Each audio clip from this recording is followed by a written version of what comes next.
Hello. Good morning, everybody.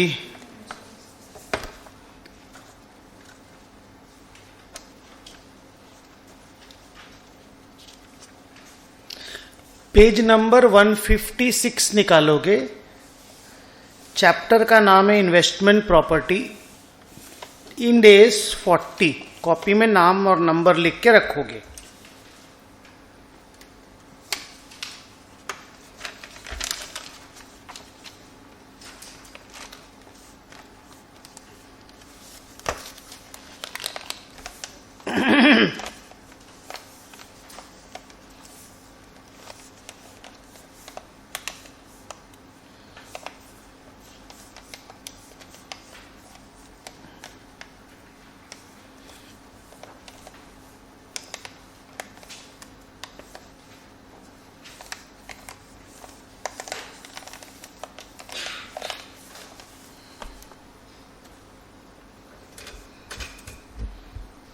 Start करें।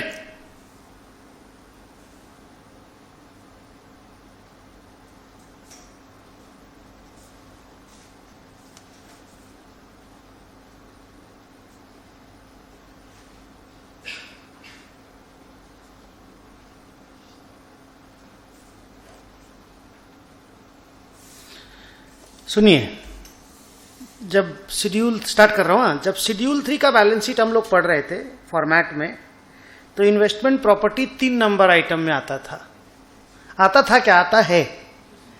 पहला था प्रॉपर्टी प्लांट एंड इक्विपमेंट, दूसरा था कैपिटल वर्क इन प्रोग्रेस और तीसरा इज इन्वेस्टमेंट प्रॉपर्टी। तो आपको ना इसकी जगह से जहां पे प्लेस्ड है उससे भी आपको इसके अकाउंटिंग के बारे में कुछ कुछ आइडिया तो लग रहा होगा। क्या आइडिया लग रहा है कि मोर और लेस इट इज लाइक अ, बोलो, हाँ, मोर और less it is like a PPE, it is like a fixed asset. Yes or no? Even though it is not a fixed asset, obviously it is an investment property. Had it been fixed asset, तो आप तो end as 16 में पढ़ रहे होते ना। End as 16 में तो कुछ मिला नहीं, और उसके लिए तो अलग से इंड एज 40 डिजाइन किया गया है ना। तो ऑब्वियसली डिफरेंट तो है, लेकिन सिमिलर भी है। ओके, सो पढ़ते वक्त अगर ना कुछ बहुत नया नहीं मिला तो डिसअपॉइंटेड मत होइएगा, खुश होइएगा कि यार तुम्हारा तो एक ही से 2 काम हो गया। ओके, मोस्ट प्रोबेबली हम लोगों को 1.5 क्लास लगेगा। वर्स्ट केस में 2 क्लास लग जाए तो लग जाए, 1.5 क्लास का तो गुंजाइश है क्योंकि सम्स बहुत सारे हैं। ओके, नाउ लिसन,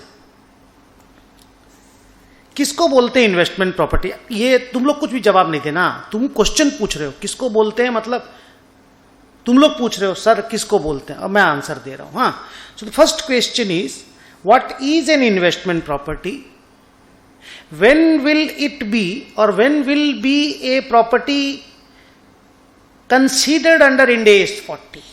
इस क्वेश्चन का जवाब मैं दे रहा हूं। द आंसर इज, अगर कोई लैंड या बिल्डिंग या लैंड एंड बिल्डिंग मतलब रियल इस्टेट आप इसलिए खरीदते हो और अपने पास रखते हो कि आपको उसमें से रेंटल इनकम हो जाए एंड ऑब्लिक और कैपिटल गेन हो जाए। तो कैपिटल गेन वर्ड हम लोग, इनकम टैक्स का वर्ड है ना, हम लोग नहीं यूज करते अकाउंट्स में, हम लोग यूज करते कैपिटल अप्रिसिएशन। तो आप भी प्लीज ये वाला वर्ड यूज कीजिएगा एग्जाम में लिखते वक्त।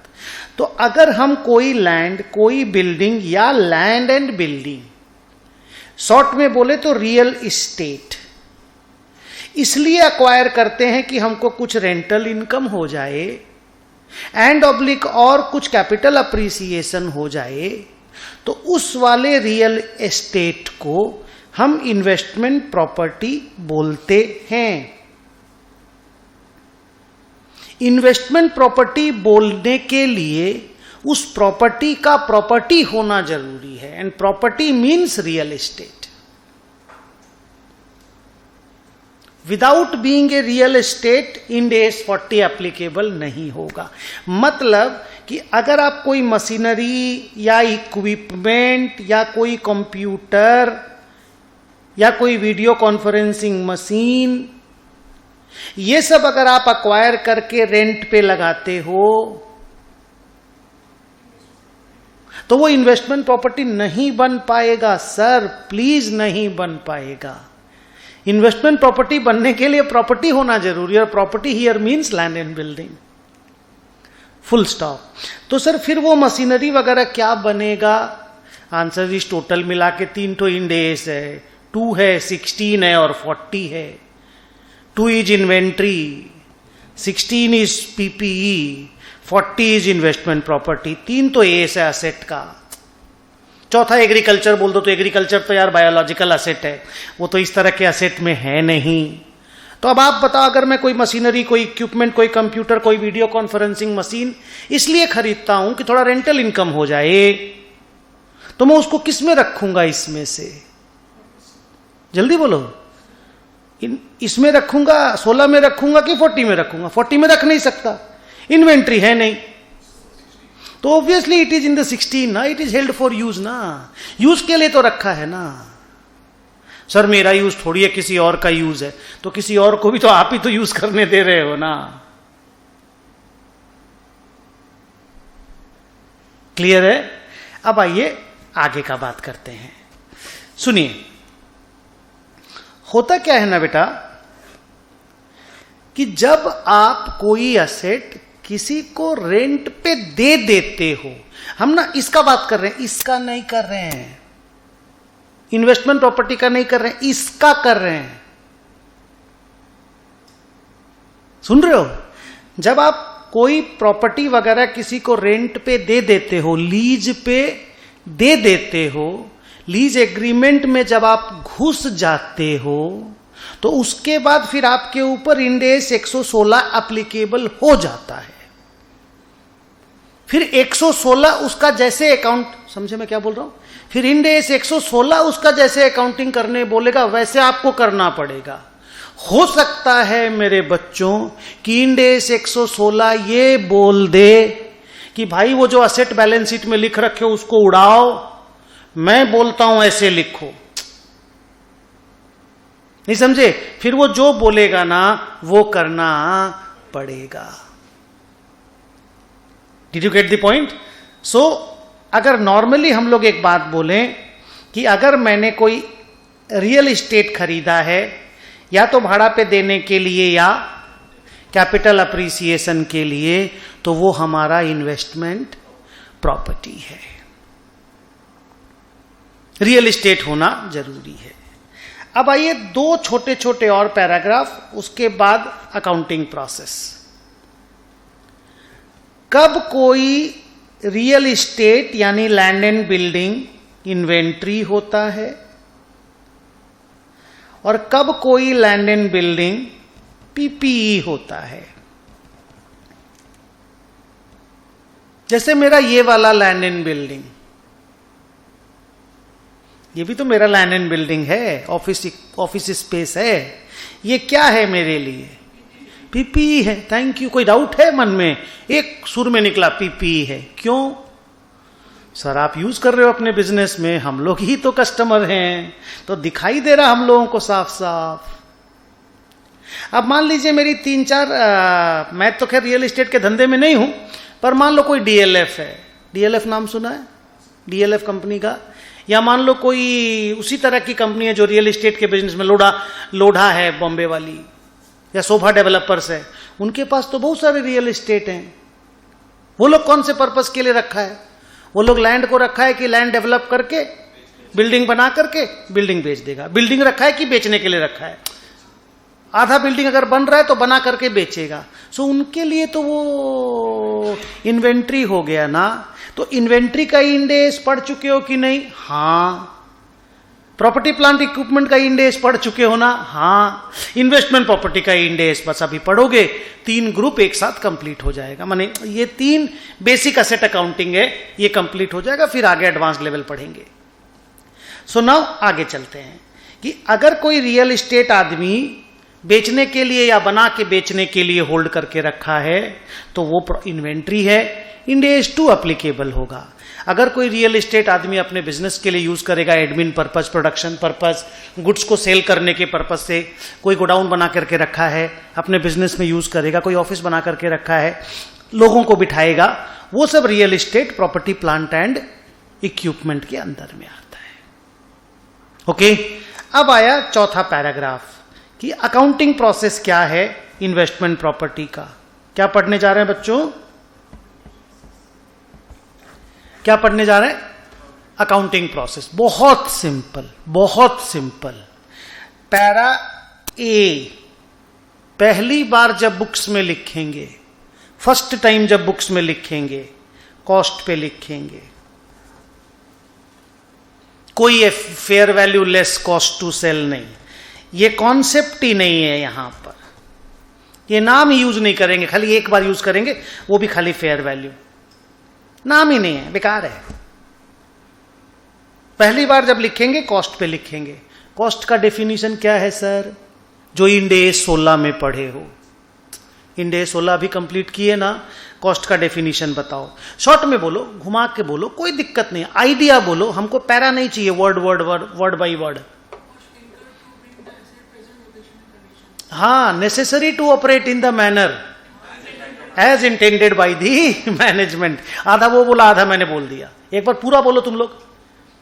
कॉस्ट, रुको, cost of A asset includes all the cost incurred to bring, no, don't see, to bring the asset to a location and condition necessary for operating it in the manner as intended by the management. इसका proper छोटा हिंदी क्या है? छोटा Hindi, ready to be put to use. ये word नहीं लिख के वो वर्ड लिखने से मार्क्स मिलेगा। ये वर्ड एडिशनली लिख सकते हो, बट वो जो पैराग्राफ था ना, वो एस का वर्ड है और वो कैच वर्ड है जिस पे मार्क्स मिलेगा। समझे? तो वही डेफिनीशन यहां पे भी एप्लीकेबल है। इवन वो जो रिप्लेसमेंट अकाउंटिंग याद है, रिप्लेसमेंट पार्ट, हेलो, वो जो कंपोनेंट अकाउंटिंग याद है? नहीं, इंड AS 16 में फिक्स्ड एसेट में रिप्लेसमेंट पार्ट, एक पार्ट खराब हो गया, दूसरा पार्ट लगा दिए, हाँ, है ना? वो सब कुछ इसमें एप्लीकेबल है। मैं अभी बोलने जाऊंगा एक लाइन, इंड AS 16 फॉलो कर लेना। इसका अकाउंटिंग कंप्लीट इतना बोल के है, बाकी खाली बैठ के सम बनाना है। टाइम दीजिएगा, हम पूरा पढ़ाते हैं, सुनिएगा, ऐसे नहीं कि ऐसे खत्म कर देंगे। सो कॉस्ट का डेफिनेशन वही वाला है जो आप अभी अभी चैप्टर पढ़े हो, खत्म भी नहीं किए हो। खत्म नहीं किए हो ना? तुम्हारा तो बाकी होगा, 3 क्लास था, एक बाकी है। तो ये जो डेफिनेशन बोला मैंने, याद तो आया होगा अभी। Cost incurred to bring the asset to the location and condition in which या it was necessary to operate in the manner intended by the management. फिर उसमें रिप्लेसमेंट पार्ट का अकाउंटिंग याद आया होगा, जल्दी बोलिए। फिर उसमें वो अकाउंटिंग था, क्या नाम उसका, वो मेजर इंस्पेक्शन का अकाउंटिंग था, मेजर इंस्पेक्शन एरोप्लेन वगैरह में जो काम आता है। फिर उसमें कंपोनेंट अकाउंटिंग था, डिप्रिसिएशन को अलग अलग करने का, जल्दी बोलिए। फिर उसमें डिकमिशनिंग लायबिलिटी का अकाउंटिंग था। सब तो पढ़े थे, मतलब वो सब कुछ इफ एप्लीकेबल तो यहां पे भी एप्लीकेबल होगा इस इंड AS 40 में। आप ये समझ लो, Ind AS 40 is the youngest child of Ind AS 16, सबसे छोटा बच्चा उसका ये। आगे बढ़ते हैं। फिर क्या हुआ सर? लिख लिए, कॉस्ट पे पहली बार में लिख लिए। अब क्या करना है? द आंसर इज, अब for all the subsequent measurement at each year end, हर रिपोर्टिंग डेट पर बैलेंस शीट में लिखना पड़ेगा ना, तो लिखने के लिए ये वाला मॉडल यूज कीजिएगा। कौन सा मॉडल है? Cost model. क्या इंड AS 16 का बड़ा बच्चा नहीं है ये कॉस्ट मॉडल? 2 मॉडल अलाउड था इंड AS 16 में, कॉस्ट मॉडल और रिवैल्यूएशन मॉडल। इसको रिवैल्यूएशन मॉडल वाला खिलौना नहीं दिया गया है। किसको? इन्वेस्टमेंट प्रॉपर्टी को, क्योंकि इन्वेस्टमेंट प्रॉपर्टी इंड AS 16 का छोटा बच्चा है, इसको बड़ा खिलौना नहीं दिए हैं। इसको बोला गया कि प्लीज तुम्हारा सारा सब्सिक्वेंट मेजरमेंट कॉस्ट मॉडल पे होगा, तो तुम कॉस्ट लेस डिप्रिसिएशन पे और इंपेयरमेंट पे, इंपेयरमेंट होता है cost less depreciation and less impairment पे अपना अकाउंटिंग करते जाना करते जाना करते जाना करते जाना। तुमको कुछ और नहीं करना है, बस cost less depreciation and impairment, उस पे एसेट को लिखते जाना। Subsequent measurement will be using cost model. Easy है, क्योंकि कॉस्ट मॉडल पढ़ चुके हो, इतना सम बनाए हो, आज भी बनाएंगे। इंड AS 40 के भी तो सम तो बनाने पड़ेंगे, बट कुछ भी दिक्कत नहीं होगा। Now comes the third paragraph. लेकिन एक रिक्वायरमेंट है, रिक्वायरमेंट डिस्क्लोजर का, कि हर साल जब भी बैलेंस शीट बनाओगे इस इन्वेस्टमेंट प्रॉपर्टी का फेयर वैल्यू डिस्क्लोज करोगे। अकाउंटिंग में यूज मत करना, डिस्क्लोज करना है। क्यों? क्योंकि कैपिटल अप्रिसिएशन के लिए रखे हो ना, तो कितना कैपिटल अप्रिशिएट हो रहा लोगों को तो जानने का मन रहेगा ना। अरे भाई तुम तो कंपनी हो ना, इंड AS वाली कंपनी हो, 250 करोड़ से ऊपर वाली, तो तुम में तो लोगों ने पैसे इन्वेस्ट किए होंगे ना, मोर और लेस बोल रहा हूं। तो अगर तुमने 400 करोड़ रुपया का रियल एस्टेट में इन्वेस्टमेंट किया है, इन्वेस्टमेंट प्रॉपर्टी रखा है, और उसका दाम आज 700 करोड़ रुपया है, अकाउंटिंग में मत लो, पर पब्लिक को बताओ तो सही कि हाँ जिसका फेयर वैल्यू 700 करोड़ रुपया है। जल्दी बोलो हाँ, इजी है तो इजी, आगे बढ़ाओ फटाफट। अब यहीं पे इंस्टीट्यूट ने एक बात और बोला कि आपको हमने फेयर वैल्यू डिस्क्लोज करने बोल दिया। अगर फेयर वैल्यू डिटरमिनेबल नहीं है, अगर नहीं है तो फिर फेयर वैल्यू डिस्क्लोज करने की जरूरत नहीं है, लेकिन बता देना रीजन कि इसका फेयर वैल्यू डिटरमिनेबल क्यों नहीं है। कारण ये लोग हमेशा मांगते हैं, मैंने आपको बोला था ना, तो आंख मूंद के लिख देना ये वाला बात, तो नहीं भी रहेगा ना तो भी मार्क्स नहीं कटेगा, चिंता मत करना। सो फेयर वैल्यू डिटरमिनेबल अगर नहीं है तो डिस्क्लोज मत करो, लेकिन बता देना कि डिटरमिनेबल क्यों नहीं है। नेक्स्ट बात सेम इसी पैरा पे, अगर फेयर वैल्यू आपने निकाला है, पता नहीं किया, निकाला है माने मार्केट प्राइस नहीं है, present value of future cash flow होगा या कोई और तरीके से, बहुत तरीके से फेयर वैल्यू निकलता है। आप जब अब तो फाइनल में पहुंच ही गए हैं, अगर आप कोई ऐसा फर्म में ऑडिट करते हैं, ऐसा फर्म में जिनके यहाँ थोड़ा इंड AS वगैरह का काम है, थोड़ा बड़ा काम वगैरह है, तो वो लोग आपको ना फेयर वैल्यू के बारे में बातचीत करेंगे, वो बताएंगे कि ये देखो यहां से ना वैल्यूएशन करा के लाते हैं हम लोग, या उस CA के चैम्बर में ना एक फेयर वैल्यू करने वाला बंदा बैठा हुआ रहेगा,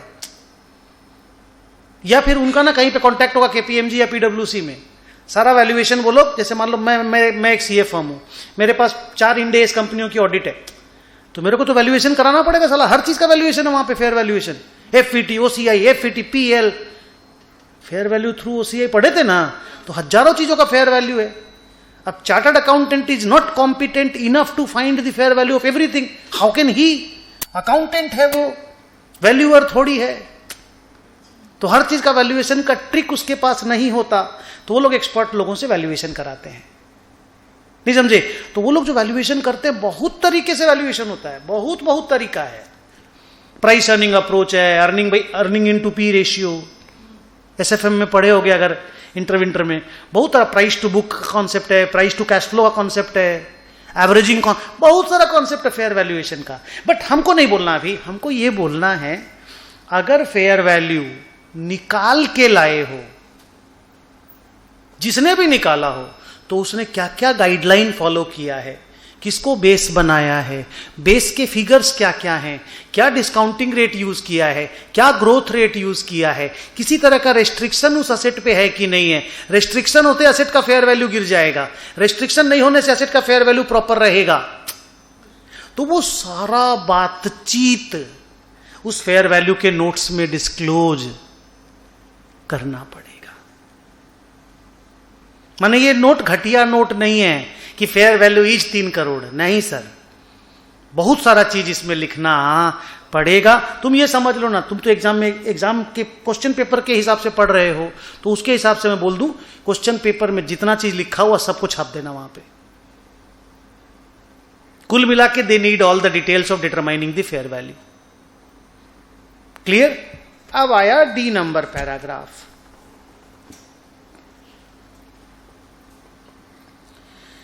ऐसे तो नॉर्मली एक इन्वेस्टमेंट प्रॉपर्टी का इंपेयरमेंट होता नहीं है क्योंकि उसका वैल्यू इन यूज, आपको इंपेयरमेंट का 2-3 लाइन का आइडिया है? मैं कभी बोला हूं value in use word?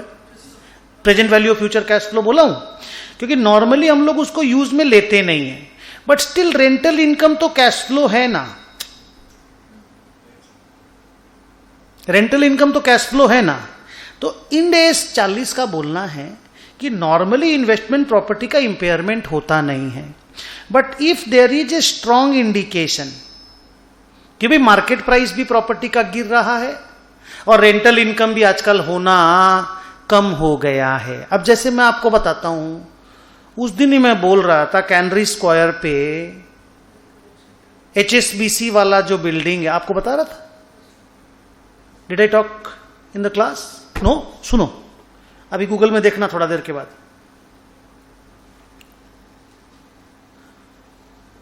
Canary square नाम है लंदन में,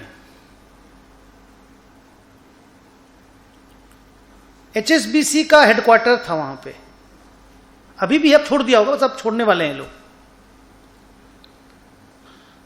बहुत बड़ा बिल्डिंग है, पूरा वेकेंट है, मतलब कोई जमाने में इससे बढ़िया प्रॉपर्टी वर्ल्ड में नहीं होती थी। आज एक आदमी नहीं रहता यहां पे। भूत बिल्डिंग बन गया इसलिए नहीं, कॉस्ट इफेक्टिव नहीं रहा इसलिए।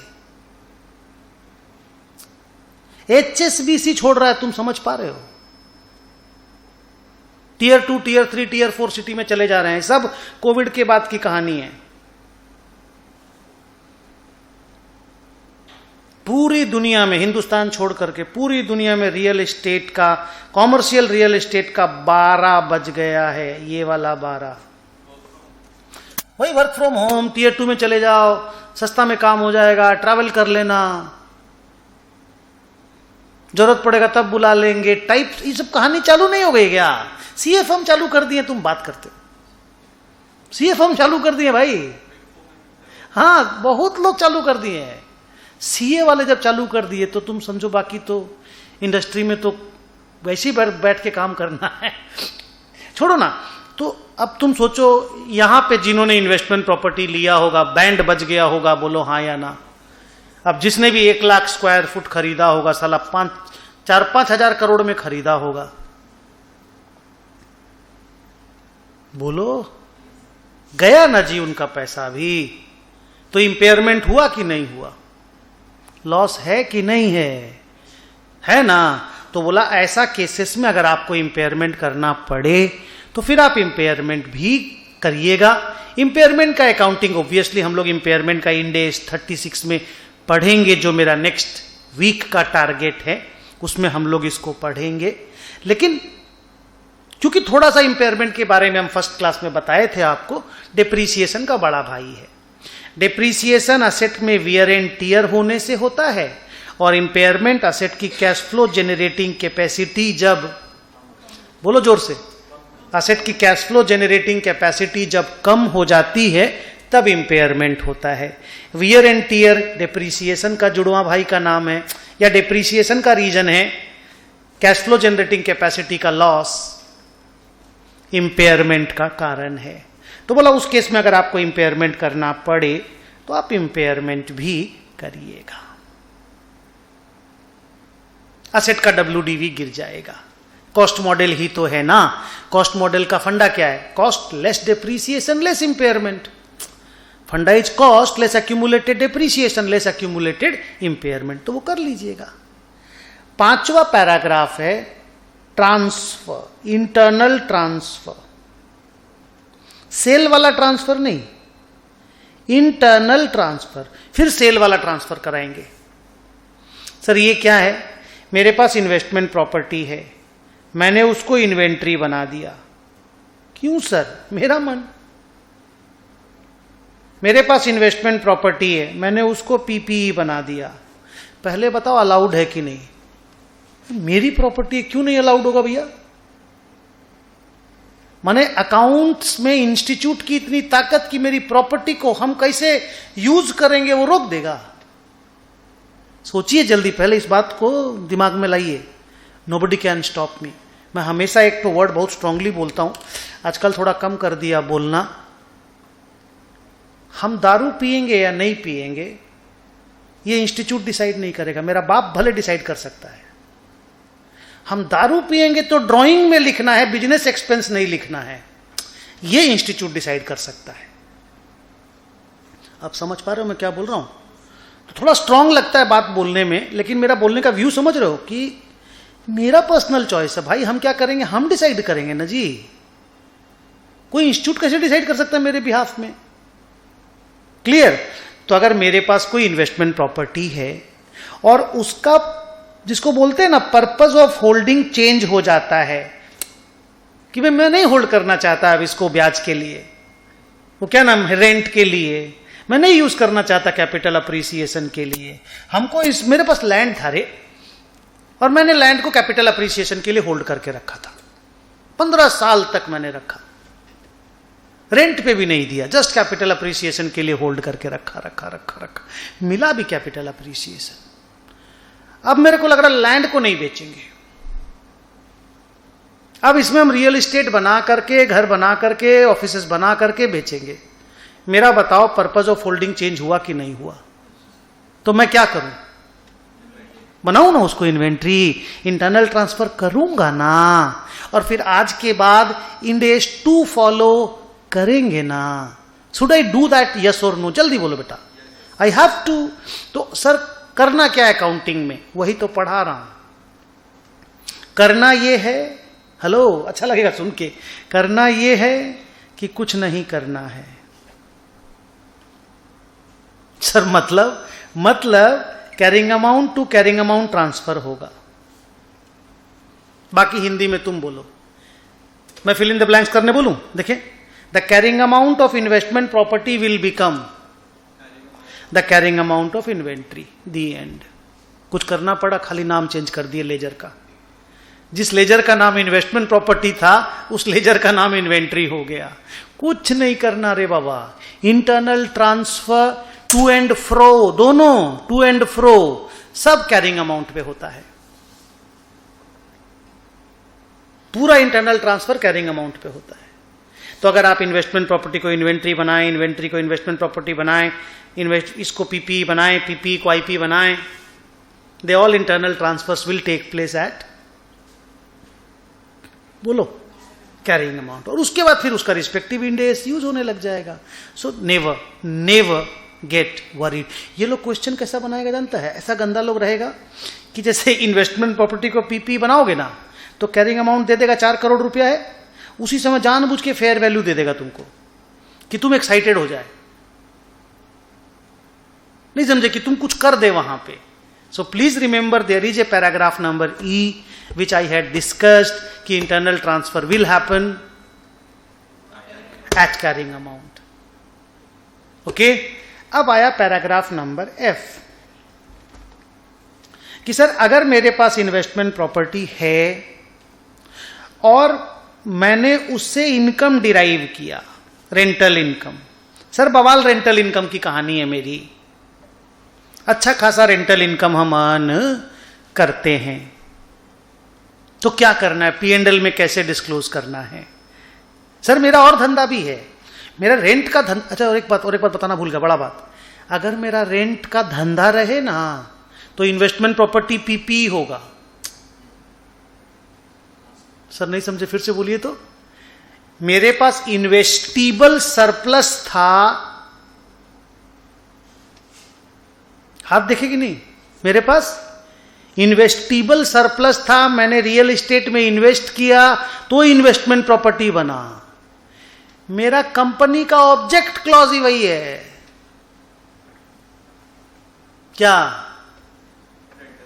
कि हां मेरे को धंधा ही वही है कि हम प्रॉपर्टी खरीदेंगे, रेंट पे लगाएंगे। तो इन दैट केस क्या वो इन्वेस्टमेंट प्रॉपर्टी है? नहीं, फिर वो प्रॉपर्टी प्लांट एंड इक्विपमेंट है, फिर उसमें कॉस्ट मॉडल, रिवैल्यूएशन मॉडल, ज्ञान फान जो है सब लगेगा। इन्वेस्टमेंट प्रॉपर्टी मींस इन्वेस्टमेंट करने के लिए प्रॉपर्टी खरीदे हो, बिजनेस करने के लिए नहीं। ये बोलना भूल गए थे, पहले बोलना चाहिए था, बट ओके है, गुड। अब इधर आओ। अगर इन्वेस्टमेंट प्रॉपर्टी से इनकम आता है P&L में सिंगल लाइन आइटम में दिखाना है सर। मतलब मान लो रेंटल इनकम 2 प्रॉपर्टी का अलग अलग दिखाया है क्वेश्चन पेपर में। 15 ठो खर्चा दिखाया है कि एडमिन एक्सपेंस है, ग्राउंड रेंट है, प्रॉपर्टी टैक्सेस है, मैनेजमेंट के चार्जेस हैं, लिफ्ट है, इलेक्ट्रिसिटी है, इतने सारे खर्चे और इनकम एक साथ क्वेश्चन पेपर में दे दिया है। आपको क्या करना है? नेट कर लेना है। तो नेट का प्रॉपर वर्किंग नोट बनेगा नोट्स ऑन अकाउंट्स में। नेट करने का एक नोट्स ऑन अकाउंट्स बनेगा, बट P&L में it will come as a single line item. Repeat कराऊं कि एकदम ठीक है? ठीक है। अब आया G number point. G number कि अगर मैं कोई इन्वेस्टमेंट प्रॉपर्टी सेल कर देता हूं, एनी इन्वेस्टमेंट प्रॉपर्टी सोल्ड, तो बड़ा सिंपल है, बोलो carrying amount will be derecognised. Hello, books में जो कैरिंग अमाउंट है इन्वेस्टमेंट प्रॉपर्टी का, उसको हम डी रिकॉग्नाइज करेंगे। जो पैसा आएगा नेट प्रोसीड्स बैंक में डेबिट होगा। जो डिफरेंस आएगा profit on sale of investment property या loss on sale of investment property बोल करके रिकॉग्नाइज हो जाएगा, P&L में जाकर के रिफ्लेक्ट करेगा। तो ये डिस्पोजल का अकाउंटिंग है। ये टोटल अकाउंटिंग प्रोसेस है इन्वेस्टमेंट प्रॉपर्टी का। एकदम सिंपल है, बोलो हाँ या ना। अब मैंने क्या क्या बोला मेरे को ध्यान नहीं है, आप बोलते जाओ। सबसे पहले क्या था? नहीं, कॉस्ट मॉडल सेकंड में था।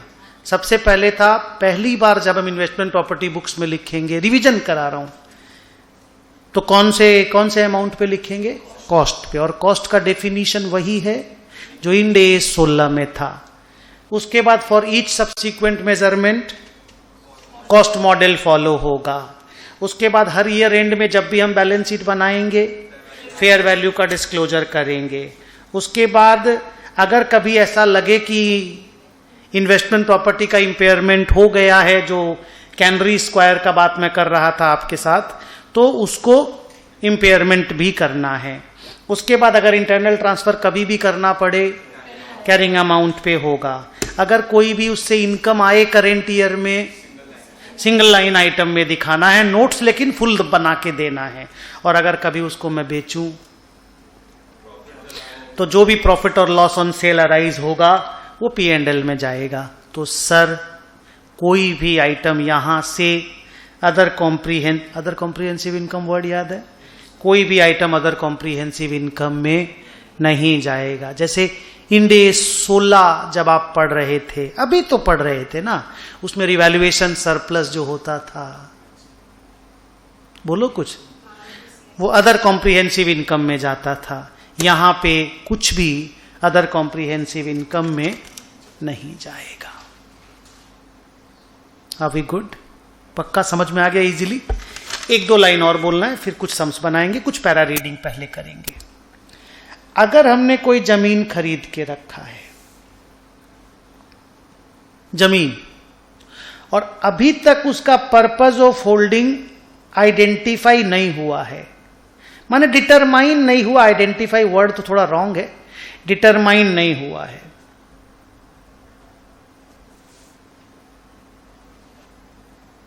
सिचुएशन हो सकता है कि नहीं। जैसे मेरे बहुत सारे दोस्त हैं, जहां कहीं लैंड मिलता है उन लोगों को खरीद लेता है। क्या करेगा? बोला नहीं मालूम। क्यों खरीद रहा है? बोला पैसा पड़ा हुआ है। नहीं समझे? तो बहुत सारे मेरे फ्रेंड्स हैं जो ये काम करते हैं। मैं नहीं करता, मैंने 1-2 तो खरीदा है, बट वो भी मैंने नहीं, मेरे रिलेटिव नहीं बोला खरीद लो। नहीं यार, हमको लैंड खरीदने का पता नहीं क्यों अच्छा नहीं लगता। आप रीजन पूछ सकते हो मेरे से, मैं बता भी सकता हूं कि हम क्यों नहीं खरीदना चाहते, बट नहीं, कुछ और कारण है, बात करूंगा, पहले ये पढ़ा दूं। क्या है पॉइंट? अगर मैंने कभी कोई लैंड एक्वायर किया और अभी तक उसका पर्पज ऑफ होल्डिंग डिटर्मिन्ड नहीं है, तो क्या करना है?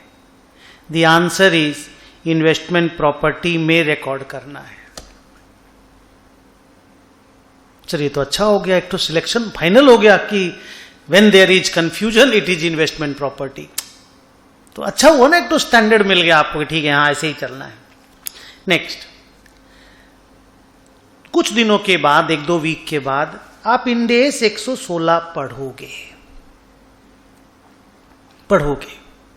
इंड एस 116 बोलता है कि जब कोई आदमी लीज पे, क्या लीज पे कोई असेट अक्वायर करता है,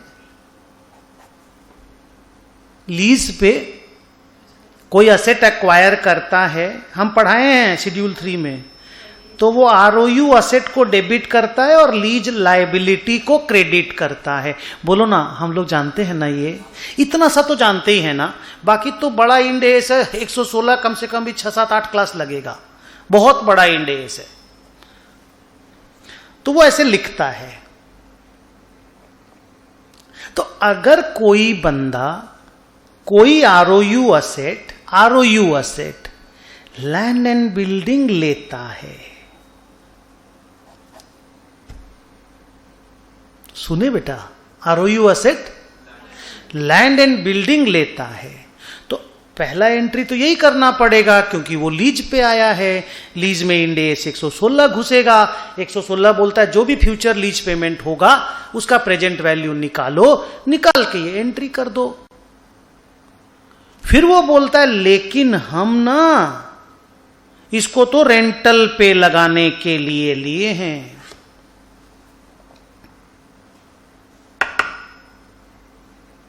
बोली हम तो इसको रेंटल पे लगाने के लिए लिए हैं। तो बताओ ये आरओयू असेट उसका पीपी हुआ या इन्वेस्टमेंट प्रॉपर्टी हुआ? हाँ, तो उसका पर्पज ऑफ होल्डिंग तो रेंटल इनकम है, धंधा उसका रेंटल इनकम नहीं है, खाली उस असेट को लिया है वैसे। तो फिर वो इस आरओयू असेट को इन्वेस्टमेंट प्रॉपर्टी की तरह अकाउंट फॉर करेगा। और क्या फर्क है यार, इसी का बच्चा ही तो है, बोला ना इसका छोटा वाला बेटा है। ये तो 2 ऑप्शन देता है, ये तो एक ही ऑप्शन देता है। ये कॉस्ट मॉडल रिवैल्यूएशन मॉडल दोनों बोलता है, पीपी, ये तो खाली कॉस्ट मॉडल बोलता है। यार सेम ही तो है, तो स्ट्रेस क्या लेना, खुश होना चाहिए। हम तो बार बार बोलते हैं, बच्चे परेशान हो जाते हैं, इनमें परेशानी नहीं है, हैप्पी होने का है। कुछ चीज इजी मिले तो खुश हो। तो अगर कोई बंदा लीज पे असेट एक्वायर किया और वो असेट लैंड एंड बिल्डिंग है और फिर बोला हम तो भाड़े पे लगाएंगे, तो वो आरओयू असेट को लिखने के बाद इंड एस 40 यूज करेगा। आरओयू असेट लिखने तक वो इंड एस 116 फॉलो करेगा, पर जैसे आरओयू असेट उसके बुक्स में आ गया वो फिर इंड एस 40 यूज करके इन्वेस्टमेंट प्रॉपर्टी की अकाउंटिंग करेगा, जैसे मैंने आपको पढ़ाया अभी पिछला 40-45 मिनट में।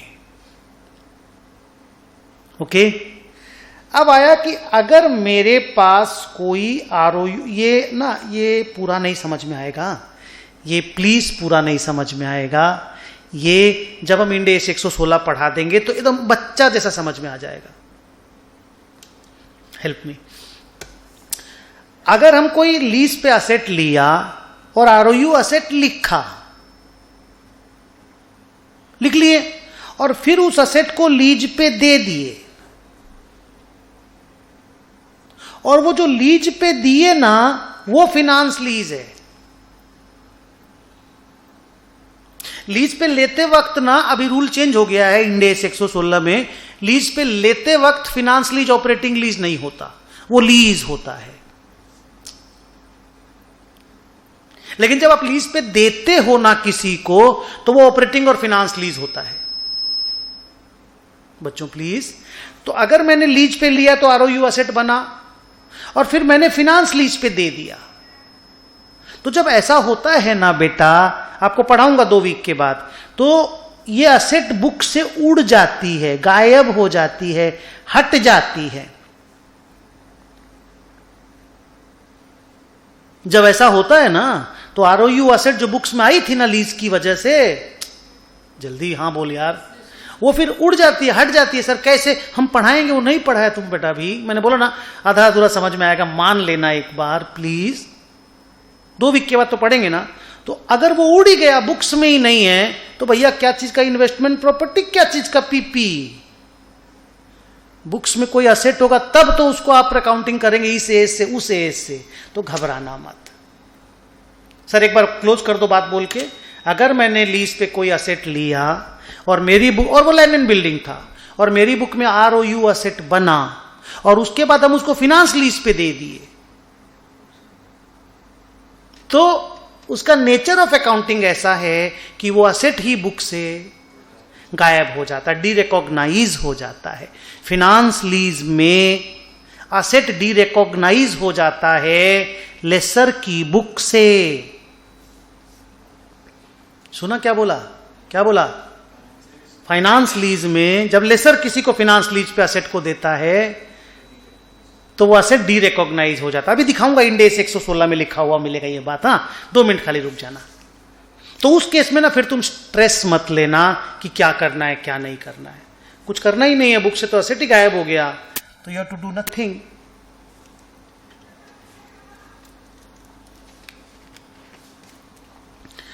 अगर मैंने कोई असेट खरीदा, लैंड एंड बिल्डिंग, और मेरे इंप्लॉइज को अकोमोडेशन दूंगा, उसमें थोड़ा रेंटल इनकम ले लूंगा, वो अलग बात है, but basic purpose of acquiring the asset. Good, एकदम स्ट्रांग है आप लोग, थैंक यू वेरी मच। हालांकि बोलते वक्त स्ट्रांग नहीं लग रहे थे, पर आंसर अच्छा आया, so made me happy. In that case that will be considered as a property plant and equipment, so don't think about investment property.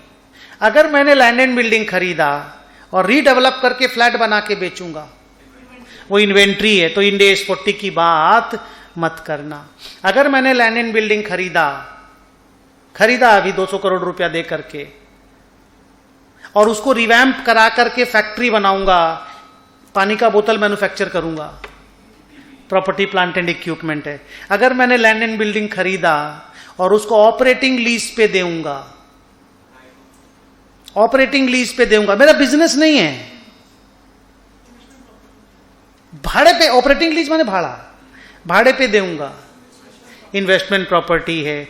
और ये अब एक क्वेश्चन पूछ रहा हूं जो मेरे को नहीं पूछना चाहिए, ठीक है, बट पूछ रहा हूं, आंसर यहीं पे है, इसी जगह पे। अगर मैंने एक लैंड एंड बिल्डिंग खरीदा और उसको किसी को फिनांस लीज पे दे दिया, बोल पाए ना अभी कि वो बुक्स में ही नहीं रहेगा, तो फिर सोचने का क्या मतलब है? Let us not think about that, and this we will learn in Ind AS 116, don't worry about that. चलो कुछ बुक रीड, आपको समझ में आया पूरा अच्छा से लेक्चर? अराउंड 45 मिनट्स हम लोगों ने पढ़ा। We are confident? ग्रेट। चलो अच्छा सुनो, ये जो प्रॉपर्टी प्लांट एंड इक्विपमेंट होता है ना, ये वाला असेट, फिक्स्ड असेट, इसको इस वाले इंड AS में, खाली इसी इंड AS में OOP बोला जाता है, ओनर ऑक्यूपाइड प्रॉपर्टी। क्योंकि नॉर्मली क्या होता है, जिसको आप भाड़ा पे दे देते हो, ऑक्यूपेशन किसी और का हो जाता है ना, कोई दूसरा ऑक्यूपाई करता है ना, और प्रॉपर्टी प्लांट एंड इक्विपमेंट को तुम ऑक्यूपाई करते हो। तो प्रॉपर्टी प्लांट एंड इक्विपमेंट का यहां पे दूसरा नाम यूज किया गया है, ओनर ऑक्यूपाइड प्रॉपर्टी। घबराना मत, अगर ये वाला वर्ड है ना, हमेशा टेंशन हो गया, क्या चीज है, क्या चीज है, क्या चीज है? कुछ चीज नहीं है, प्रॉपर्टी प्लांट एंड इक्विपमेंट का दूसरा नाम है। ओके चलो, ओके आइए आगे डिस्कस करते हैं। एक 2-3 बहुत इंटरेस्टिंग पॉइंट है इस इंड AS में। एक है कि है लैंड एंड बिल्डिंग, पर साथ में एंसिलरी सर्विसेस है, और वो एंसिलरी सर्विसेस सब्सटैंशियल है।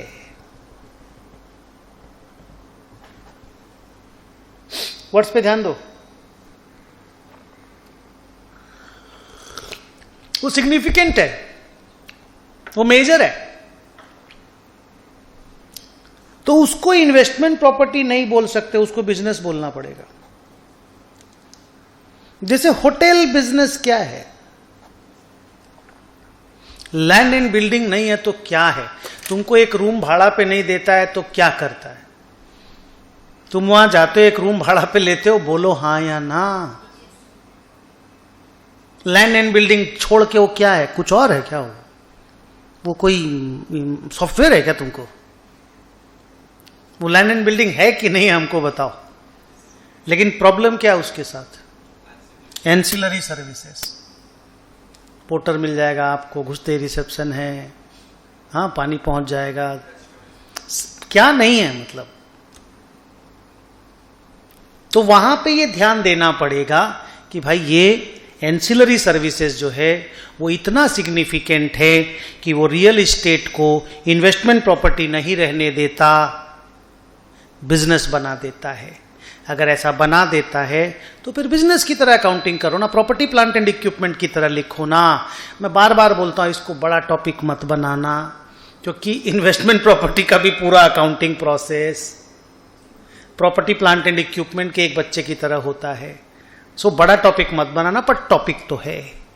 रिवैल्यूएशन मॉडल ऑप्ट नहीं कर सकता ना इन्वेस्टमेंट प्रॉपर्टी में, वहां तो कर सकेगा ना। आइए आगे बढ़ते हैं। आगे का टॉपिक है सबसे बढ़िया, बहुत ही बढ़िया। मान लो एक होल्डिंग है, एक सब्सिडरी है, ये बहुत बढ़िया है, ठीक है। एक होल्डिंग है जिसके पास एक रियल एस्टेट है,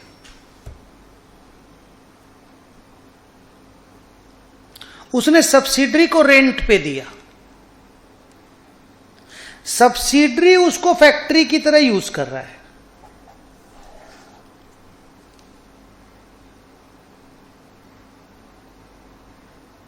सब्सिडरी उसको फैक्ट्री की तरह यूज कर रहा है। होल्डिंग अपनी बुक्स में इन्वेस्टमेंट प्रॉपर्टी लिखा हुआ है। हेलो, सब्सिडरी उसको प्रॉपर्टी प्लांट एंड इक्विपमेंट लिख करके रखा है। कंसोलिडेटेड बैलेंस शीट में क्या होगा? ये एलिमिनेट का बात नहीं, खाली बैलेंस शीट में असेट की बात करो। वो एलिमिनेशन तो हम पढ़ाएंगे अलग से, खाली बैलेंस शीट की बात करो। ग्रुप के लिए it is being used as a PP या group is using it as a rental? PP. तो ये चीज ध्यान देना है कि किसी की बुक में कुछ, किसी की बुक में कुछ, पर कंसोलिडेशन बुक में कुछ और हो सकता है। क्लियर हो गया? अब आइए कि ये नॉर्मल बात है कि मेरे पास एक इन्वेस्टमेंट प्रॉपर्टी है, मैंने किसी को बेच दिया और मैंने बोला पैसा 2 साल बाद दे देना। बीच में इंटरेस्ट इनकम इन्वॉल्व होगा? बोलो हाँ या ना। मैंने उसको क्रेडिट में माल बेचा, बोलो यस और नो। डेफर्ड क्रेडिट याद है? डेफर्ड क्रेडिट हर चैप्टर में आता है, हर चैप्टर में आएगा। तो अगर मैंने डेफर्ड क्रेडिट में कुछ भी सेल या परचेज किया तो जो भी इंटरेस्ट इनकम या एक्सपेंस आएगा वो इंटरेस्ट इनकम और एक्सपेंस बनेगा, वो असेट के सेल या परचेज का पार्ट नहीं बनेगा। क्योंकि मैं अभी सेल पढ़ा रहा था तो सेल पे एग्जांपल देता हूं कि मान लो मैंने किसी को 5 लाख रुपया में प्रॉपर्टी बेचा, मैंने बोला 2 साल बाद दे देना, 6.6 दे देना। आंसर तो 5 लाख ही प्रेजेंट वैल्यू है, ये माने इंटरेस्ट रेट अलग से दिया हुआ नहीं है, तो यहीं से इंटरेस्ट रेट निकल जाएगा। 6.6 का प्रेजेंट वैल्यू को 5 लाख मान लेना, इसमें रेट ऑफ इंटरेस्ट निकाल लेना, 5 × 1 + r⁻² इज इक्वल टू 6.6 कर लेना। याद है, सब पढ़ाए थे ये वाला चीज। फिर 1 + r⁻² इज इक्वल टू 6.6/5 हो जाएगा, विच इज 1. कैलकुलेटर जल्दी, विच इज 1.32। फिर 1 + r निकाल लेना, 1.32 का अंडर रूट 1.1489। फिर r निकाल लेना 0.1489 विच इज इक्वल टू 14.89%, 15%। फिर इस 5 लाख को 15% करके कंपाउंडिंग कर लेना, 2 साल बाद 6.6 हो जाएगा, पेमेंट कर देना। बट सेल का एंट्री 5 लाख का करना, सेल 6.6 नहीं है। आपके 6.6 में 5 सेल ऑफ असेट है और बाकी का 1.6 इंटरेस्ट इनकम है। तो ये सीरियस टॉपिक है। कभी भी कोई भी परचेज या कोई भी सेल में, रिपीट करो, कभी भी कोई भी परचेज या कोई भी सेल में अगर इंटरेस्ट एलिमेंट इन्वॉल्व रहेगा तो उस इंटरेस्ट को एक्सपेंस की तरह और इंटरेस्ट को इनकम की तरह, अगर परचेज किया तो एक्सपेंस की तरह, बेचा तो इनकम की तरह रिकॉर्ड करना पड़ेगा। नाउ अगर मेरे पास एक बहुत बड़ा लैंड एंड बिल्डिंग है, वो 400 करोड़ रुपया में मैंने रेडी किया है, उसका 3/4 हम बिजनेस में यूज कर रहे हैं, 1/4 हम इन्वेस्टमेंट प्रॉपर्टी की तरह यूज कर रहे हैं। प्रॉपर्टी एक ही है, this is held for business purposes, this is held for rental purposes. Possible है? जल्दी बोलो, पॉसिबल है ना? इसका अकाउंटिंग पीपी की तरह कर लेना 300 करोड़ का, इस 100 करोड़ रुपया का अकाउंटिंग इन्वेस्टमेंट प्रॉपर्टी की तरह कर लेना। हम लोग इसको बोलते हैं one property held for more than one purposes. कोई प्रॉब्लम नहीं है। इंस्टीट्यूट बोलता रैशनल बेसिस पे total carrying amount of the asset को डिवाइड कर लेना, वन पोर्शन को पीपी, द अदर पोर्शन को इन्वेस्टमेंट प्रॉपर्टी की तरह रिकॉग्नाइज करके आगे अकाउंटिंग को बढ़ा लेना। Okay, now the last paragraph of this particular Ind AS, and that is, listen, that is अगर मेरे पास कोई इन्वेस्टमेंट प्रॉपर्टी है और मैं उसको non current asset held for sale बना देता हूं, ये वर्ड याद आया, non current asset held for sale. Ind AS 1 में ये नाम बताए थे। सर क्या होता है, फिर से बताइए, हम लोग तो भूल गए। किसी को भी याद है non current asset held for cell क्या होता है? अभिषेक को छोड़ करके बाकी चारों में से कोई भी बताएगा 100 रुपीज अवार्ड देंगे। हाँ, अलग से लिखा हुआ था। क्या था, ये है क्या चीज? इंड AS 105 में पढ़ोगे, बस ये खत्म करते पहले 105 स्टार्ट करेंगे, फिर 36। अगला इंड AS यही है। हाँ, और बता, और बढ़िया answer, good boy. High probability of sale होना चाहिए, पर ये बात हम बताए नहीं थे, तुम उसमें पढ़ा था बुक से तो तुमको याद है थोड़ा बोड़ा। इसका डेफिनेशन है कि अगर मेरे पास कोई नॉन करेंट असेट है और जिसको मैंने बेचने के लिए रखा हुआ है, मतलब अब मुझे यह लगता है कि इस असेट का कैरिंग अमाउंट मैं यूज करके नहीं निकालूंगा, मैं बेच करके इसके कैरिंग अमाउंट को रिकवर करूंगा। अगर ऐसा कोई भी असेट को लेकर के मुझे लगता है तो मेरे को अपनी असेट को रिक्लासिफाई करना पड़ेगा from that asset to non current asset held for sale. So if I have any non-current asset, even if investment property or a normal PP, for which I feel that I will recover the carrying amount, not by using it, but by selling it. And the sale must be highly probable. And the sale must be expected to be completed within 1 year. And sale must be as it is. मतलब ऐसे का ऐसे बेचने में है। अगर मैं बोलूंगा ना मेरे को उसको रिनोवेट करके बेचना है, तो फिर वो non current asset held for cell की तरह क्लासिफाई नहीं कर पाऊंगा मैं। उसमें 3 कंडीशन है। पहला एक वो बोला कि sale must be highly probable. Sale must be highly probable मतलब more than 80-90%। And then sale must be expected to be completed within 1 year, unconditional. और sale as it is condition में करने के लिए तुम्हारा इंटरेस्ट रहना चाहिए। अगर ये सारा कंडीशन फुलफिल होता है तो तुरंत ना ये वाला इंड AS यूज में आ जाता। अभी मैं पढ़ने बोलूंगा, देखिएगा, अभी हम लोग पढ़ेंगे, हाँ, हड़बड़ाना मत। तो उसको हम लोग बोलेंगे non current asset held for cell, और उसके लिए इंड AS 105 यूज होगा। और इंड AS 105 बोलता है fair value less cost to sale और carrying amount whichever is lower पे लिखना है। माने वो कुछ बोलता है अरे वहां पे, कल से तो पढ़ेंगे नेक्स्ट क्लास से। तो अब फिर ये वाला इंड AS एप्लीकेबल होने लग जाएगा। ये Ind AS will take a back seat. कब?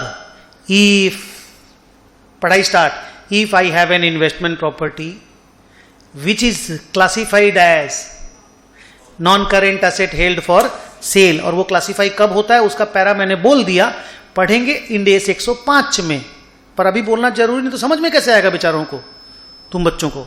तो अगर मैंने ऐसा कर दिया तो हेंस फोर्थ, आज के बाद से इंड एस 40 का यूज होना उस इन्वेस्टमेंट प्रॉपर्टी के लिए बंद हो जाएगा और इंड एस 105 अकाउंट फॉर होना स्टार्ट हो जाएगा। इंड एस 105 में डिप्रिसिएशन बैन है। क्या बोला सुने? इंड एस 105 में डिप्रिसिएशन बैन है और carrying amount and fair value less cost to sell whichever is lower पे असेट को रिकॉर्ड किया जाता है। फिर हर ईयर एंड में fair value less cost to sell पे ही लिखना पड़ता है, जैसे एग्रीकल्चर में नहीं लिखते थे क्या, ऑलमोस्ट वैसा ही। So with this are Ind AS 105 का थियोरेटिकल डिस्कशन इज ओवर। हम लोग सीधे सम्स बनाएंगे।